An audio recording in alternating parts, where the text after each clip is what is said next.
Super excited today to have my boy Lozy, or as I used to call him, my boy Logie, Logie.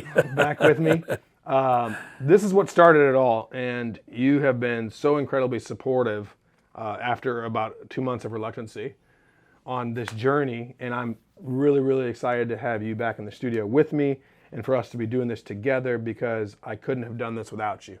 So thank you truly from the bottom of my heart. This is something that's so exciting for me, and you helped make it happen. So I wanted to bring you on and ask you what you've been up to and what you're excited about and what we're going to do. Well, I think that we've been friends now for a little more than a year, and the growth and how everything's evolved in both of our lives over the last year has been crazy, and watching you kind of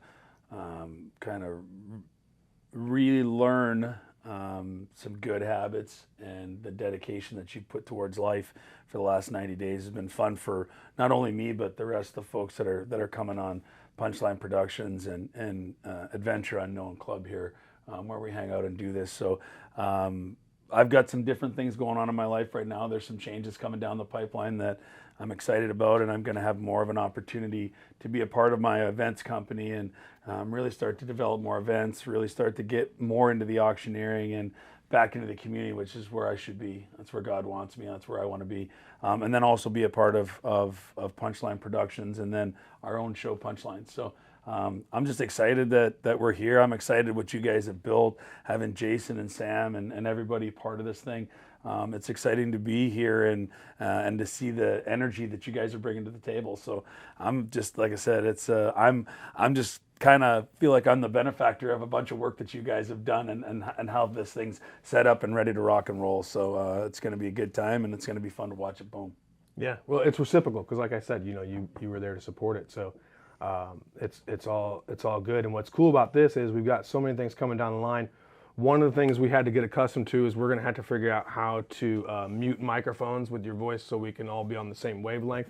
I don't know if anybody knows Lozy out there, but he talks a little bit loud. He's got a little bass in that voice. But some cool stuff that is definitely within our pipeline. We have something coming up. It'll be before Christmas time. We're going to throw some dates out there. Lozy and I will be hitting the road to Branson, Missouri, and meeting with Reza the Illusionist and the Haygoods and Clay Cooper and some of the big entertainers down there. We're going to stay in some really nice accommodations that we get to talk about and promote, and do some fun activities. They're going to hook us up with some wax museum tickets. That'll be fun to like pose next to people. And this be like, we could do like bring back that series I used to do, a thing called Real Interviews with Fake Celebrities. And it would just be me doing voices and wearing like a sweater to be like Morgan Freeman and be like, the sisters never laid a hand on Andy. And then like interviewing with him with Adam Sandler, and this be like, oh, how'd you like Shawshank? And like, well, they all laughed at me. And we'll do that, but we'll do it with wax figures and we'll do it with Lozy at our side. And it should be really exciting. Besides that, we also will be going over to Bello Med Spa and maybe getting pampered for a day. I would love to see Lozy get his chest waxed. If we could arrange that. We are not doing Man o' Lantern.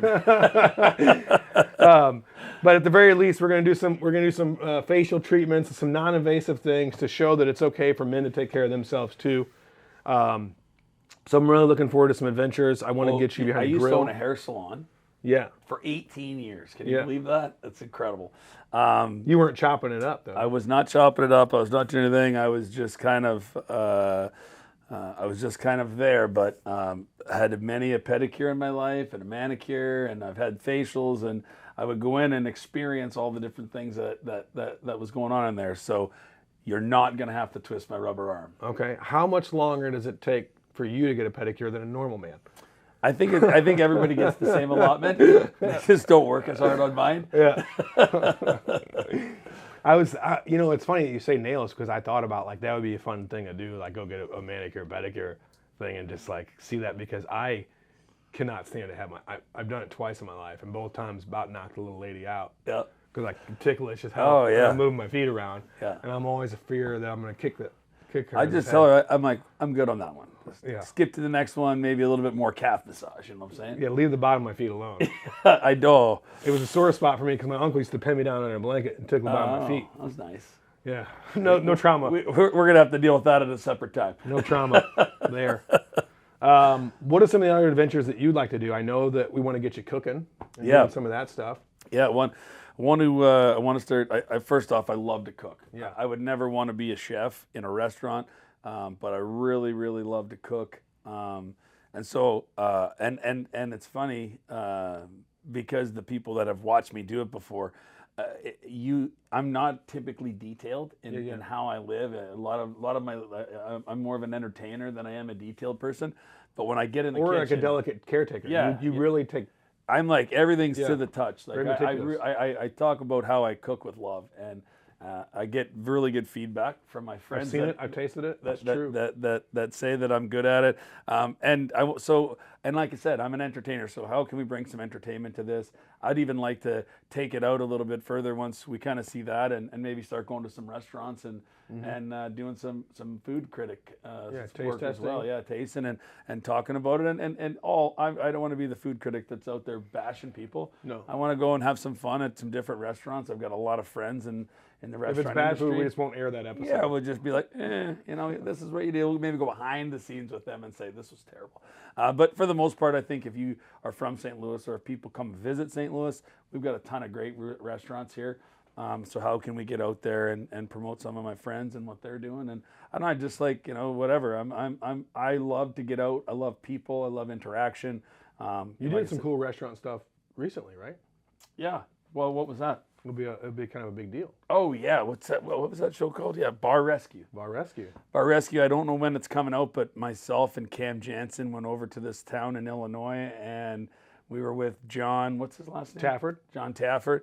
You have to watch him rip people a new one. It was unbelievable to be a part of it. Like me and Cam were both like, oh my gosh, he is mean. But it was really cool actually because they asked us on a Sunday night to come do this on Tuesday, and we're like, of course, yes, we're doing it, right? Yeah. But there was they had the street shut down, and there was the back parking lot was all security. Like it was like a real production. Like it was legit, obviously. And but I didn't know what I was walking into. Quite frankly, I didn't even know about the show. I had no idea about Bar Rescue. Huge fan. Yeah, and a lot of people are, and I'd never really heard of John either. Yeah. So also a huge fan. Yeah. So anyways, it was really cool. I don't know when this thing's airing. I don't know if they're even going to air it. I haven't talked to the guy. So, but yeah, that was interesting. It was kind of came out of nowhere, and man, did he ever rip those people apart. Yeah. It was, I was felt That's really my bad favorite for part. him. That's why I watch it. Kitchen Nightmare and Bar Rescue, that was like my forbidden fruit of junk TV. Yeah. And it was so uncomfortable for me, and that's why I liked it. It Yeah, was like he a was- train wreck. You're like, oh my God, you feel so bad for these people. Ugh. What's some things that you won't do? I won't go bungee jumping. No, not interested in that. Skydiving. feel like it'd jack up why my would spine. why would we jump out don't of a wanna skydive? No. Why would we jump out of a perfectly good plane? I'll skydive. I don't want to skydive. I feel like I need to. I'm 6'4". Why would I want? I'm kind of scared of heights. You're farther up than you think. I don't even like being in the third deck of a stadium. Like upstairs in the suite where the Blues alumni suite is, all day long. Like I can stand away from it. You notice I don't ever go sit in those front seats. Like, I like my feet on the ground. That's where they're safe. Fishing, shark things. I don't like animals. I don't love the ocean. I don't love being in the ocean. But I'll go fishing. But you got to touch the fish because I don't like touching the fish. That's cool. There's I know you're a big fisherman, so that would be fun for you. There's an exotic animal place not too far from here that I think it'd be cool to go down and play with some baby lions and stuff. Probably go on the Mississippi River. I know they have some fishing tours and stuff that you can do out there. Big so we can catfish. like your size. Yeah. Is that where you stick their hand in the That's thing? noodling. Now that's something I won't do. I can't even imagine doing that. Well, here's what I know about it and why I won't do it is because snapping turtles also live in those holes. Awesome. I'm not looking to lose a limb trying to get a catfish. I don't even like catfish that much, to be honest with you. The taste, the flavor, the animal. One thing I am excited about, and obviously we're sitting here talking now, is in probably, what was it, March and April, we did 6 or 7 episodes of a new show that we created called Punchline. and how we created that, or how Corey actually created the name, was I used to punch people, and he was a comedian. So Practicing but not professional. practicing, but not professionally. So that's how we came to it. And what I loved most about it, and we only did it for a bit, and then just some other stuff got in the way, so we weren't able to finish it off. But I'm excited to pick it back up because it's really just two guys that like to yuck it up. It's really about nothing, but it's about everything. Yeah. We talk a little bit about fatherhood. We talk a little bit, we're real serious in moments. We talk about breaking down movies, just Talk about God. talk about God, Yeah. Jesus, and relationship versus religion, and all the different kinds of things that are in. So it's got a little bit of everything. And I think that, when I look back at mental health and where we both were 6 months ago, comparatively speaking to where we are today, I think we're going to have even more success and more fun with that, having some guests on, and then I've got another project that I'm be working on here over the next couple months, to where I'll have another podcast that I'm going to come out called The Sin Bin. So those are the couple of things that That's I'm organically excited about. growing, but the basis behind it, from what I understand, is that you just kind of want to break down, particularly music lyrics, but also maybe verses in the Bible or different things, and kind of put them in, not just in layman's terms, but in Logi's terms. Yeah, Logi. Right?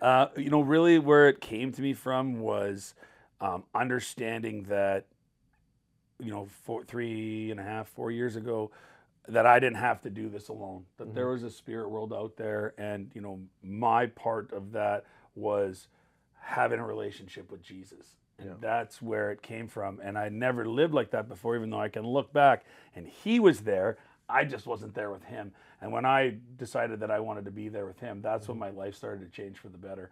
And so how can I bring that out? How can I find somebody else that has been scared of religion or pushed away by religion, and help them understand that they don't have to be scared of a relationship with Jesus, because it's not like religion. Like, I don't trust in Christianity, I trust in Christ. And there's a big difference between the two of them. I don't have anything wrong with the church or with Christianity. I think that the assembly and the family portion of that is good. I'm a little confused at how there's 475 different Christian religions with the same Jesus, Holy Spirit, and God, and people can't seem to get along inside of that. But again, that's not for me to judge. That's thousands of years in the making. And so really the premise behind the Sin Bin is, like, when I played hockey, I spent a lot of time in the penalty box. That's called the Sin Bin. Well, in life, I've spent a lot of time in the penalty box, the Sin Bin too.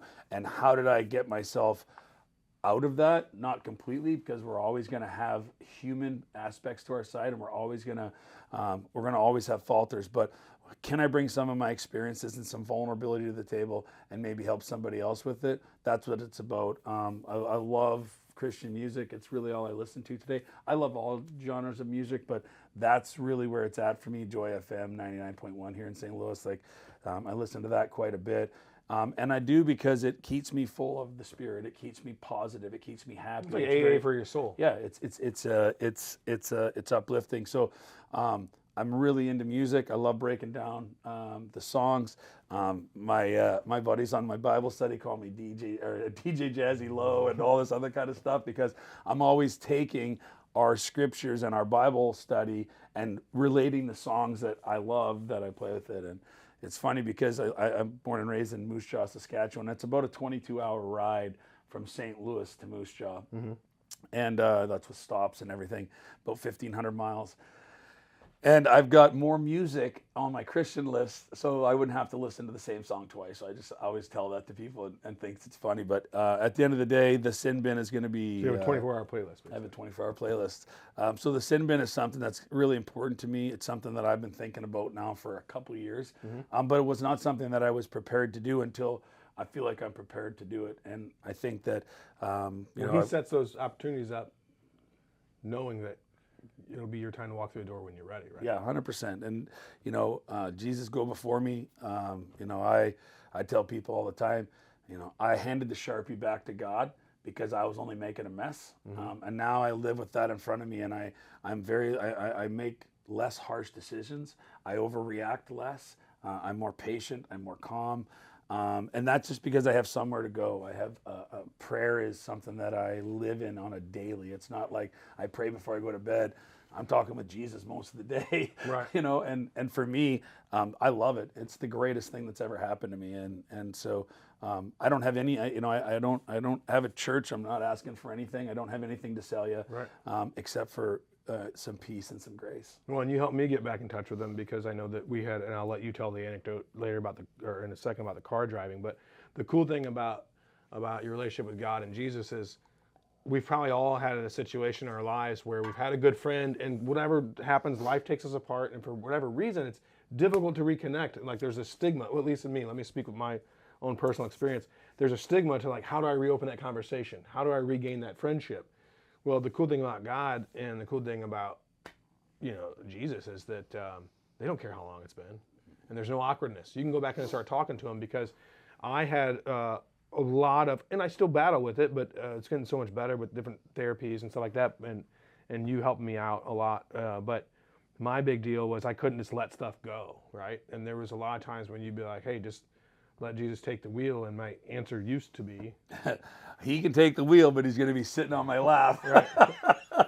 I was dying laughing when you said that. And, that's the biggest thing. So, when I look at how that works and how it works inside of me is when I kind of prayed one night and said, I don't want to be in this world anymore, and take me out of it or show me a sign. And then he showed me a sign. I realized that the unconditional love from him is as powerful as anything that I've ever felt in my heart and soul before. Mm-hmm. So once a human learns how to have unconditional love for themselves, then we can start having it for those that are around us. Yeah.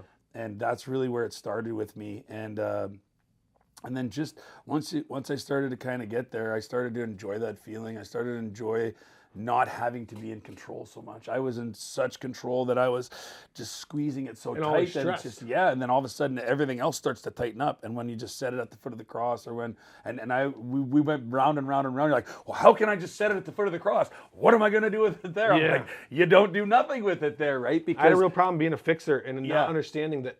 What's really crazy is one thing I've recently come to accept. I've learned it several times now, but I've recently come to accept this. That when you are trying to control everything, that's really pretty narcissistic behavior. Yeah. For me to think that I have control over other people's feelings, other situations, the way I interact with God, all that stuff, and none of that's in my control. I tell people all the time, everybody has had or has some level of ego. And ego gets in the way of everything, and the acronym for ego for me is edging God out. Yeah. When we start to try and take control of things and think that we as this peasantless little human on a speck of dust on a gigantic earth, some Horton Hears the Who type shit, as something that's a little bit that we actually have control over stuff. And once I completely surrendered to that, and there's no better way to look at surrender than Jesus coming down, being a perfect person, documented story. People can argue it all day long. I believe wholeheartedly that everything about it is true.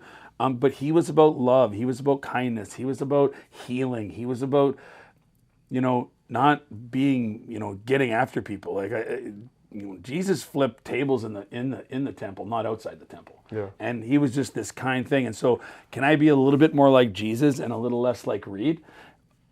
I don't care whether you want to believe that story's true or not. Yeah. You should want to be like that. You can still emulate it. You can still be like that, right? For me, I believe everything about it. And the Bible's the living, breathing document. And there's all kinds of controversies and everything in there for people to look at and the stories and whatever else. But, did Noah really build the ark 5,000 years ago or whatever? I don't know. But the premise behind the story for me is, when you're flooding, can you build yourself an ark with God's help? And can you really restart a population of giraffe with just 2 giraffes? Yeah, I don't know. There's so many questions. Yeah. So at the end of the day, for me, it's about how do we live in a peace, right? Like, I didn't give my heart to Jesus so that I could get to heaven. Mm-hmm. I gave him my heart so that I could live on earth in peace and love. And that's the end all be of it, where it's at for me. So we're going to have all kinds of fun with that, breaking down some music. The Sin Bin's going to be, it's going to be something that I'm going to take real, it's going to be a really good deal. And it's going to happen organically. Yeah, and I'm going to have some guests on there. And I'm not a guy that, like, I don't believe in celebrity. I don't really consider myself one, and there's a lot of people because I didn't of my, either because I don't watch hockey. Yep, because there are I've been in celebrity golf tournaments and that kind of stuff, so I don't really, I'm not looking to get celebrities on a show. I'm looking at getting some real people that have a story to tell, and maybe some people that need to come on and have a story, like realize where they're at that moment. I don't know. I really feel like he'll kind of feed that, and when it's time, and when it's and when we're supposed to rock and roll with it. But it's something I think about every day, and I'm excited to kind of have this transition of my life move towards more entertaining and less business. Right. And to that effect, I will say, kind of in closing on that subject, is this: that all jokes aside about the celebrity that you do have, and the incredible talent and hard work that it took to become a player in the NHL, above and beyond all that, you're a genuinely good person, and I'm excited for people to be able to share that with me and see what I've seen over the time. And I'm excited to go on these adventures on Punchline, dude. I think it's going to be awesome just to meet people and hear their stories, and maybe make an impact for other people that could need that story at that time. And looking forward to a lot of fun and excitement. And so make sure you tune in on every Wednesday, and check us out live on Facebook, Instagram, and we will be living on the YouTube channel Punchline Productions 314. The man that helped me start it all, Punchline Productions, Reed Lowe. So excited to have you back with us. Pumped to be here, bro. Let's do it.